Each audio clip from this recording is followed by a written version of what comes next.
Alright, welcome back, part 2. Now we're going to remove the cylinder, the reeds, and start removing the case bolts. So, again, an impact will always help you.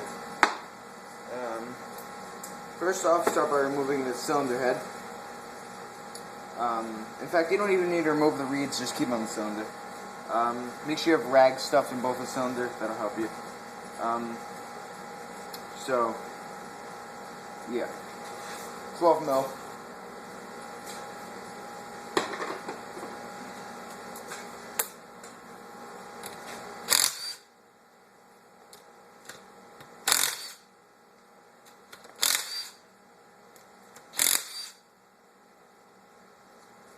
And then you have these. I'm going to grab an extension.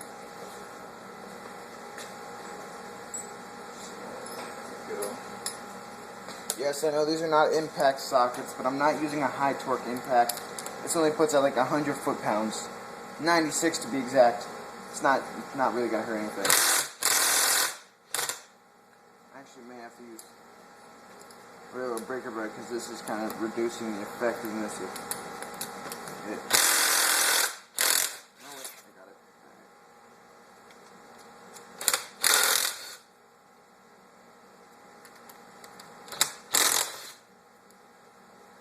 Oh, also this little piece, it's for the clutch, don't forget it.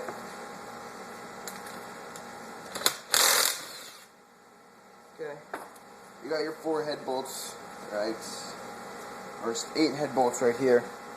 You may want to put these in a parts bath or something to clean them up for when you're retorquing. It'll help.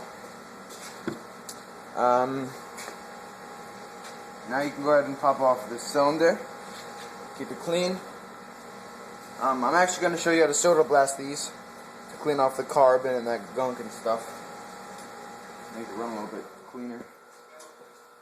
And then pull out the cylinder. Watch out for the piston, make sure it doesn't fall in the aluminum casing. There you go, there's your cylinder. You also got your head gasket, right. You just leave it on there. And just leave that cylinder alone. Next up, pull out the piston. Just one circlip on the side, like so. Pull out the circlip. You can reuse these if you save them. Everybody says you can't, but you can. I've done it several times and never had a problem. I know you shouldn't, but you know, sometimes you don't feel like waiting for them to ship out. And push out the pin, the pair of pliers. You can. Grab it where you're supposed to pull out the, grab the wrist pin where you're supposed to pull out the circlip, and you should be able to pull it out of there. You can get a grip. Seems like I can't though. Looks like mine's a little stuck in there. So I'm going to go ahead and pull out the other circlip then. No big deal. I'm not going to be reusing this piston anyway, it's scored up.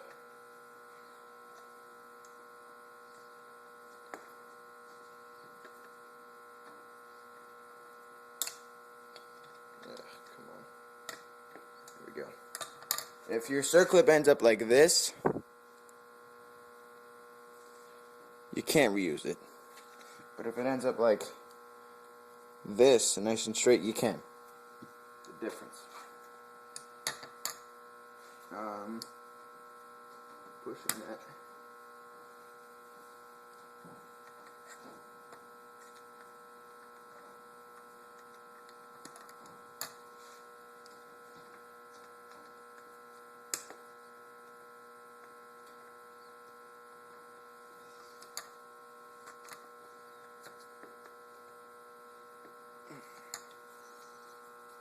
Starting to budge, but it's being a bitch. I don't know why. I think the bearing might have seized up. Overheated or something. It's not wanting to come out at all.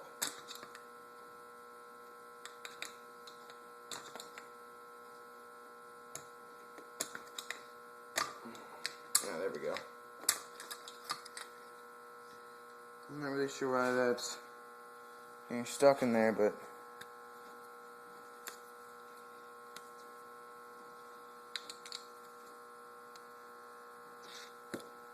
there's your wrist pin and piston. And then inside your con rod, you got your upper rod bearing. Now you want to flip it.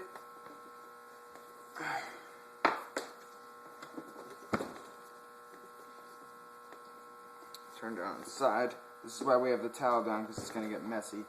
Remove the bolts here, which I think is a 15.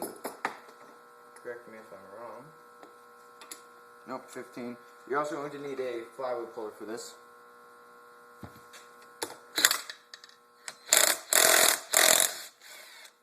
Hold it so the con rod doesn't come flying around. Then pull out a magnet.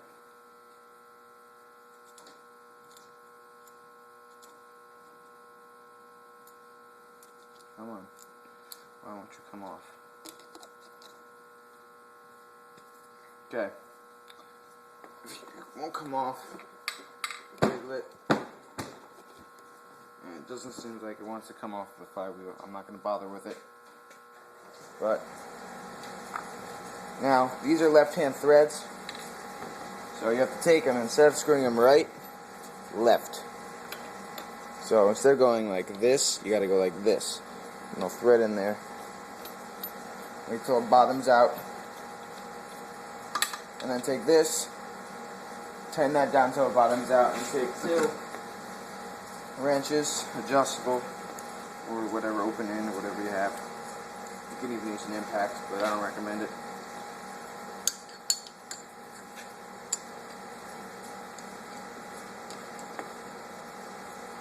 And then tighten them against each other. And then you'll feel it pop. And that means your flywheel, or a magnet, or whatever you want to call it, has been pulled off. See, it's off now. Just unthread that. Close it up.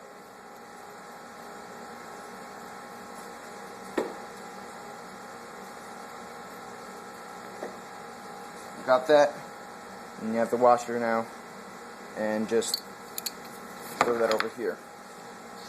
Next up, you have 2 screws holding the what the hell do you call it? The coil. No, that's not the coil. I'm not really sure what to call it. I can't remember right now. But this piece right here. That's 2 flatheads. I'm just gonna do that by hand. This one is really stripped out. No, not 2 flatheads. I mean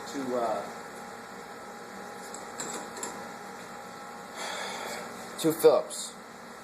So I'm saying 2 flatheads because I stripped one of mine out and I had to turn to a flathead for the German. Okay, it's time to strip out. I'm going to use the impact on both of these because they're a little seized in there and I don't feel like stripping them out, but that's why I use anti-seize, right? Thank God for impacts. And this one. Sorry if I'm blocking it. There you go. I'm going to go ahead and pull that out. You have a couple things holding it on. So remove those.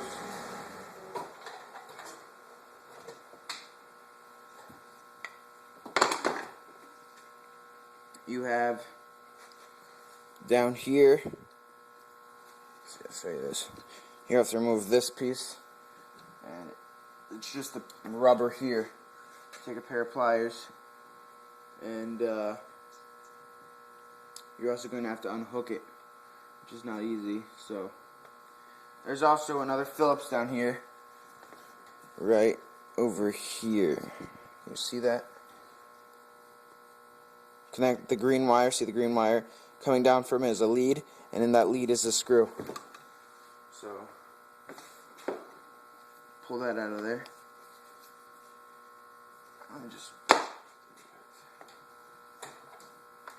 I hate Phillips heads. They're awful. I've always stripped them out until I got an impact. Okay, pull that out. Small little screw, don't lose it. And there.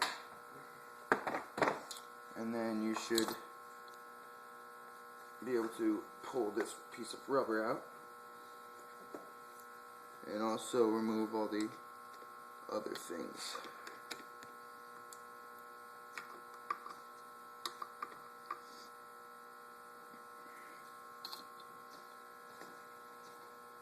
So this is kind of difficult because it hooks underneath. So I'm not really sure how to get at it.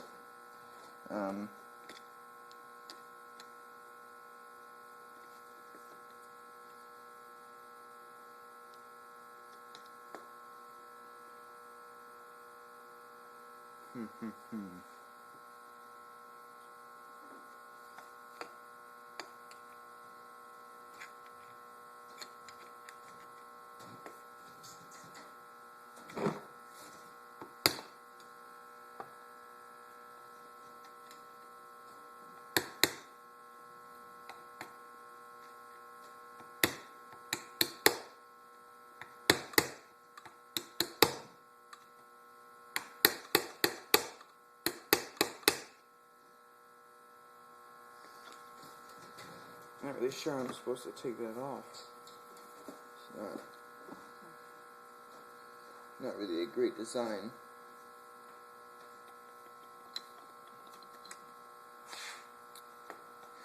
Alright, give me a second, guys.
Alright, got it.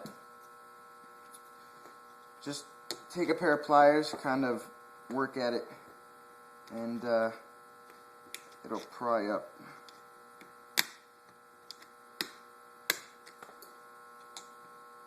And then you can go ahead and keep prying it up. That's a poor design by Honda, having this little snap on here.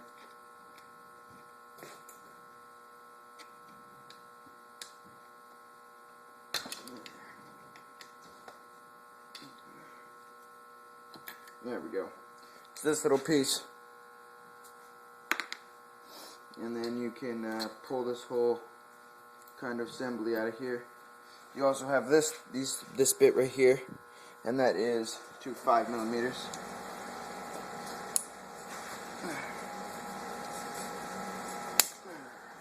One.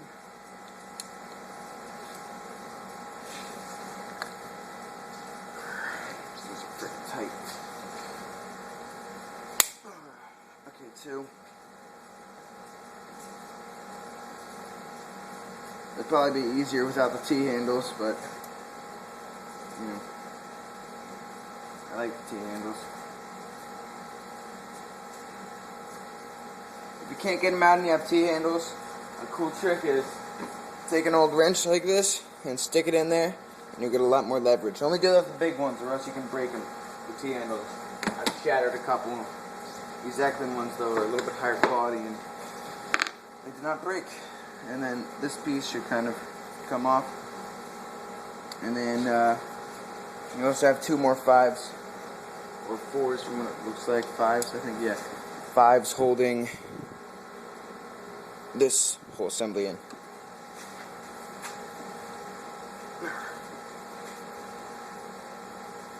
Yeah, I guess I'm gonna have to use this.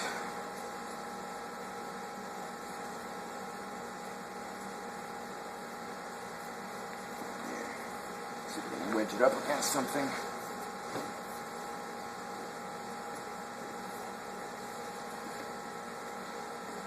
Oh god, that's tight. Do I have a 5? No. No wrench. God, that hurts my hands. That's probably gonna strip out, that's the problem.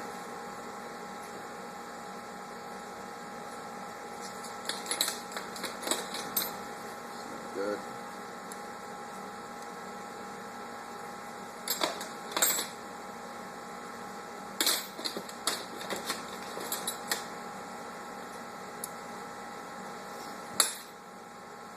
See if I can get this one loose.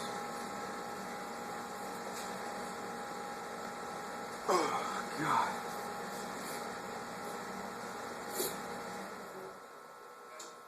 Oh, God.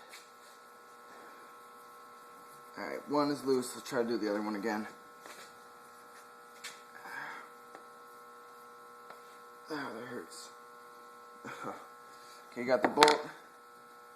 You have the lead coming off, and then you have another big part of your ignition, which I keep down in a box.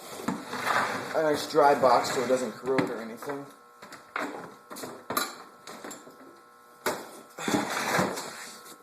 It's down there. And I have this one right here. I'm going to try to break one more time. I feel like the Hulk if I do it.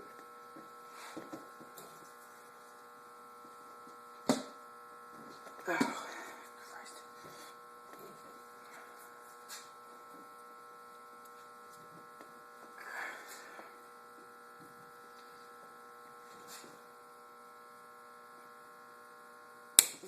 Broke it.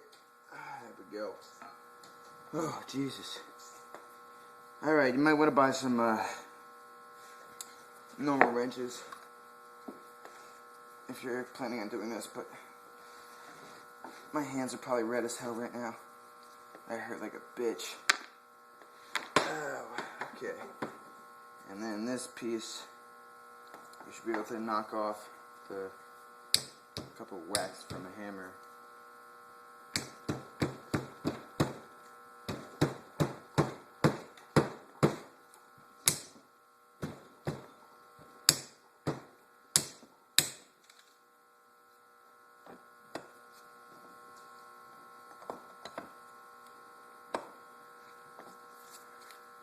Pry up on it maybe if you're stupid. There you go.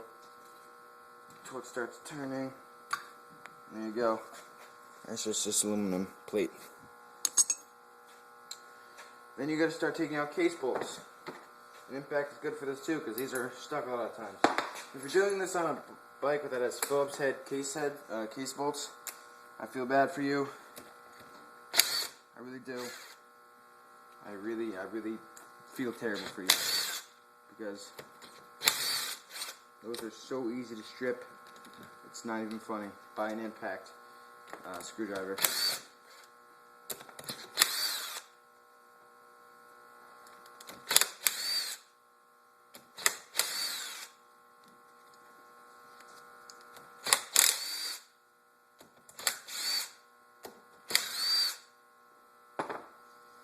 Okay. Pull out all the case bolts. I think that's all of them.